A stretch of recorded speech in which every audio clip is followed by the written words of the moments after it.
মোৰ মিনি ব্লগটো আজি এটা পাৰ্চেলেৰে আৰম্ভ কৰিলোঁ আৰু ভাবিলোঁ আপোনালোককো দেখুৱাও।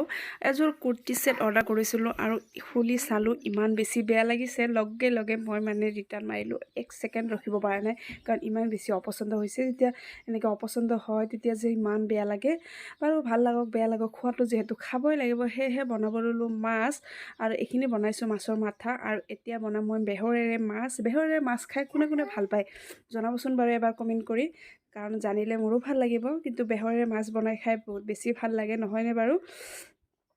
আৰু এয়া বনাইছোঁ, আৰু এয়া ইফালে ভাজি আছোঁ মই বকলি, কাৰণ বকলিও খাই বহুত বেছি ভাল লাগে। সেয়েহে বকলিখিনি অকণমান ভাজি ল'লোঁ, আৰু লগতে ভাজিছোঁ বেঙেনাৰে মাছৰ তেল, আৰু এইফালে কৰিছোঁ বেঙেনা ফ্ৰাই।